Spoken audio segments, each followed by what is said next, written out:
Stage 4 మోకాళ్ల అరుగుదలకి నొప్పి లేకుండా కీళ్ల మార్పిడి ఆపరేషన్ చేయబడును. Doctor Ramesh Gajula, endoscopic spine ortho surgeon and pain physician, Panacea spine pain ortho and sleep centre, Uppal, Hyderabad.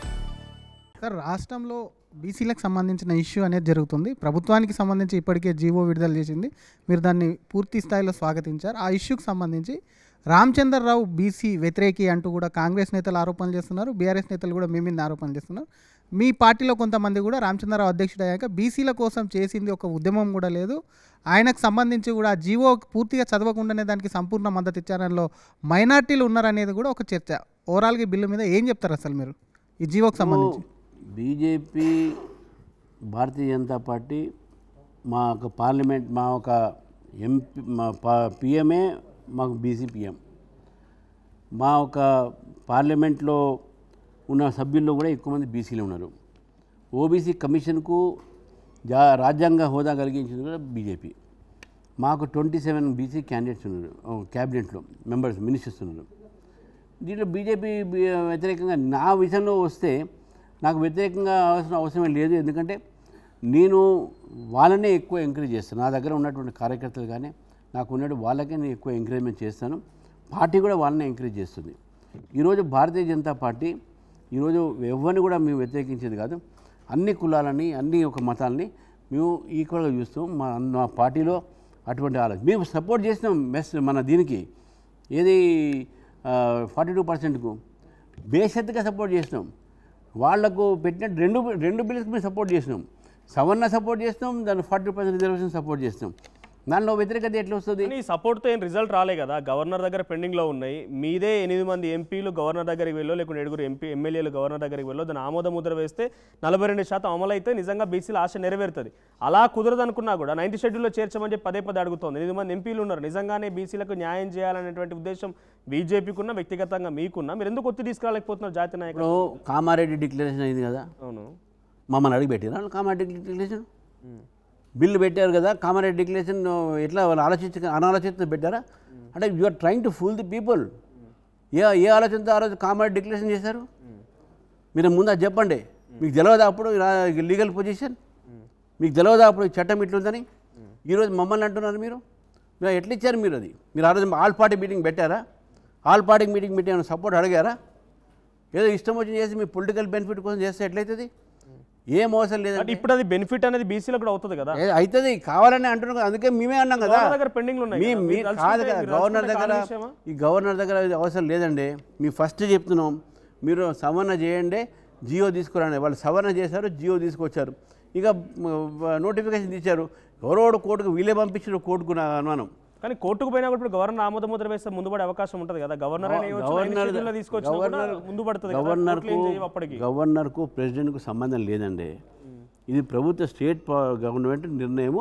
State government నిర్ణయాన్ని మేము సపోర్ట్ చేస్తున్నాం. వాళ్ళ నిర్ణయాన్ని వాళ్ళు అమలుపరచమని చెప్పండి. మేము అది చెప్తున్నాం.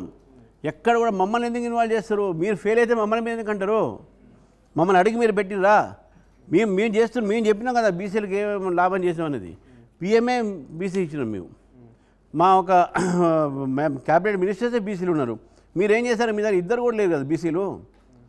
కాబట్టి నేను ఏమంటున్నా, మీరు జియో తీసుకొచ్చారు, మీరు సపోర్ట్ చేస్తున్నాం. మీరు బిల్ తీసుకొచ్చారు, మీరు సపోర్ట్ చేస్తున్నాం. మీరు అమెండ్మెంట్ తీసుకొచ్చారు, మీరు సపోర్ట్ చేస్తున్నాం. ఎక్కడ అపోజ్ చేసినామా? మీరు ఎన్ని చేసిన తర్వాత కూడా మీరు మళ్ళీ మా మీద సెటిల్ అవుతుంది. 9th షెడ్యూల్లో చేరిస్తే కోర్టులు కూడా ఇన్వాల్వ్ కావేమో కదా. 9th షెడ్యూల్ అదే నేను పొరపాటు. 9th షెడ్యూల్ పెట్టడం విషయం ఇక్కడ కాదు. 9th షెడ్యూల్ ఏం పెట్టాలి, ఏది పెట్టాలి అది ప్రభుత్వం మధ్యన ఉన్న నిర్ణయాలు అవి. ఎందుకంటే దాని మీద నేను మాట్లాడుకోలేదు.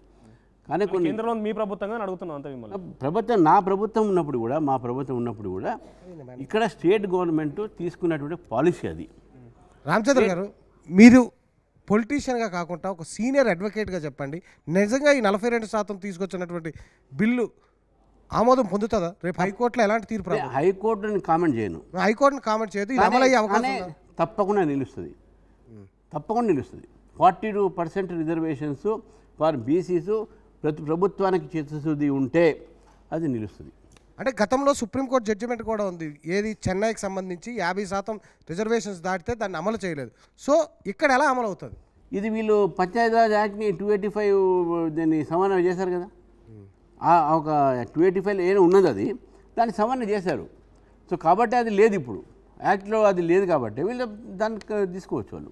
సో ఇక్కడ ఇంప్లిమెంట్ అయ్యే అవకాశం ఉంది. ఇంప్లిమెంట్ అయ్యే అవకాశం ఉన్నది. నేను ఇంప్లిమెంట్ కావాలని కోరేటోడు నేను. ఆ సవరణ గవర్నర్ ఆమోదం లేదు కదా, ఆమోదం లేనప్పుడు జీవో చెల్లదు కదా. జియోకు గవర్నమెంట్ సంబంధం లేదండి. సవరణ సంబంధించినటువంటి ఒక విషయం అవుతుందో ఆల్రెడీ సవరణ చేసేది అసెంబ్లీ పాస్ చేసేసింది. మన టెక్నికల్ ఇష్యూలో అది గవర్నర్ దగ్గర ఉన్నది. వాళ్ళు ఆల్రెడీ అసెంబ్లీ పాస్ అయింది కదా, గవర్నర్ దగ్గర పోయింది. కోర్టు కూడా పదే అదే ప్రస్తావించింది. గవర్నర్ దగ్గర ఉన్నప్పుడు మీరు జీవో ఎలా తీసుకొచ్చారని మాత్రం అడిగింది. వాళ్ళు జియో తీసుకొచ్చారంటే మనం వీళ్ళు మాట్లాడుకోవాలి కదా గవర్నర్తో. వీళ్ళు ప్రతిసారి గవర్నర్ దగ్గర పోతారు కదా, నిన్న కూడా పోయొచ్చారు కదా మహేష్ గౌడ్ గారు, వాళ్ళందరూ గవర్నర్ దగ్గర పోయారు కదా. కేంద్రం నియమించిన గవర్నర్ కదా, మీరు కూడా చెప్పొచ్చు కదా. మేము కేంద్రం నియమించిందంటే పార్టీ నియమించింది కాదు, కేంద్ర ప్రభుత్వం. కేంద్ర ప్రభుత్వం బీజేపీ ప్రభుత్వానికి పార్టీకి సంబంధం ఉండదు కదా. నెక్స్ట్ ఇంకొకటి, మీరు నిన్న మాట్లాడుతున్నారు చిత్తశుద్ధితో ప్రయత్నించాలి బీజేపీ మన కాంగ్రెస్ ప్రభుత్వం, బలమైన వాదాలు వినిపించాలన్నారు.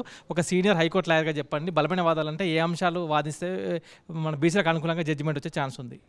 డెఫినెట్గా కాన్స్టిట్యూషనల్ పదంగా ఎన్నో రాష్ట్రాల్లో ఎన్నో ఒక సంబంధించినటువంటి ఒక కొన్ని ప్రెసిడెంట్స్ ఉన్నాయి. ఆ ఎంపిరికల్ స్టడీస్ కానీ ఇంకేనా కానీ దాని మీద సెన్సస్ మీద కానీ సర్వేల మీద కానీ కోర్టుకు మనం కన్విన్స్ చేస్తే డెఫినెట్గా దాంట్లో కోర్టు నమ్మే అవకాశం ఉంటుంది. ఇది నేను ఒక అడ్వకేట్గా కాకుండా ఒక పొలిటికల్ లీడర్గా చెప్తున్నాను. ఎందుకంటే రేపు కోర్టులో వాళ్ళు ఏం వాదన పెడతారో, కోర్టు ఏం పరిశీలిస్తుందో నాకే తెలియదు.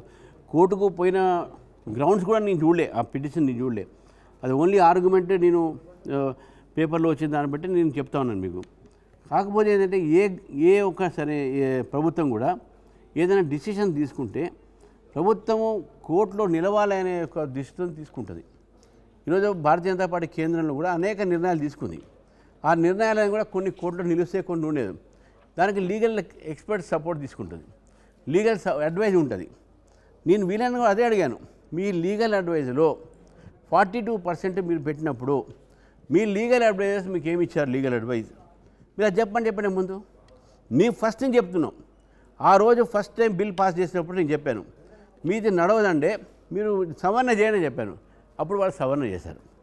సవరణ చేసిన తర్వాత సరిపోదంటే మీరు జియో అని చెప్పారు, వాళ్ళు అప్పుడు జియో చేశారు. ఈ మాట నేను కాదు, వాళ్ళే చెప్పారు. బీజేపీ రాష్ట్ర అధ్యక్షుడు అడిగాడు సవరణ చేయమని, జియో చేయమని, ఇప్పుడు మీరు చేసామని చెప్పారు వాళ్ళు. సో కాబట్టి లీగల్గా వాళ్ళకి ఎందుకు ముందు ఎందుకు తట్టలేదు? ముందు సవరణ ఎందుకు చేయలే? ముందు జియో ఎందుకు చేయలే? ముందు కేవలం బిల్ ఎందుకు పాస్ చేసి ప్రెసిడెంట్ పంపించారు? ముందే ఈ స్టెప్ తీసుకోవచ్చు కదా. ఇది నేను అన్న పాయింట్. రైట్. రామచంద్రరావు గారు, ముఖ్యమంత్రి రేవంత్ రెడ్డి పరిపాలన ఎలా ఉంది, ఏమనిపిస్తుంది? సార్ నేను ఒకటి అడిగారు, ఎట్లున్నది రెండు పరిపాలన గురించి అడిగారు. ఒకటో యారోగెంట్తో పోయింది, ఇది ఇగ్నోరెన్స్తో పోతుంది. ఒక యారోగెంట్, ఈయన ఇగ్నోరెంట్. వీళ్ళకి ఏ డిసిజన్ తీసుకున్నా కూడా అది ఏ తప్పిదాలని డిసిజన్. ఇవాళ ఈరోజు ఎంఐఎం పార్టీ వాళ్ళకు గ్రేవ్యార్డ్కి ల్యాండ్ ఇవ్వమంటే తీసుకోపో అన్నాడు, 5 ఎకరాలు తీసుకుంటే అది ఏంటి డిఫెన్స్ ల్యాండ్ అయిపోయింది. ఇప్పుడు గొడవ అవుతున్నాడు. అంటే అనాలోచితమైనటువంటి కేవలం ఓటు బ్యాంక్ పాలిటిక్స్ కోసమే మీరు రాజకీయాలు చేస్తున్నారా? మీరు పరిపాలిస్తున్నారా? మీరు ఏ పరిపాలన మీరు కామన్ మ్యాన్ మంచి చేసి చెప్పండి. బీదవాళ్ళు ఇల్లు కూడా పట్టారు, బీదవాళ్ళని నిర్వాసన చేశారు. మీరు రైతులకు రైతు బంధు ఇవ్వట్లేదు, విద్యార్థులకు ఫీ రీఇంబర్స్మెంట్లు ఇవ్వట్లేదు. మీరు ఎక్కడ ఏ పరిపాలన ఏ విషయాన్ని మమ్మల్ని మెచ్చుకోవాలి చెప్పండి. తెలుగులో న్యూస్ కి ఫాస్టెస్ట్ యాప్ ఇప్పుడు టోటలీ న్యూ అవతార్లో జస్ట్ 5 seconds లో కంప్లీట్ న్యూస్. సోషల్ మీడియాలో ట్రెండ్స్ కి one stop solution. Live TV app voice search option తో ఇప్పుడే డౌన్లోడ్ చేయండి లేదా అప్డేట్ అయిపోండి. యాప్ లింక్ డిస్క్రిప్షన్ లో ఉంది.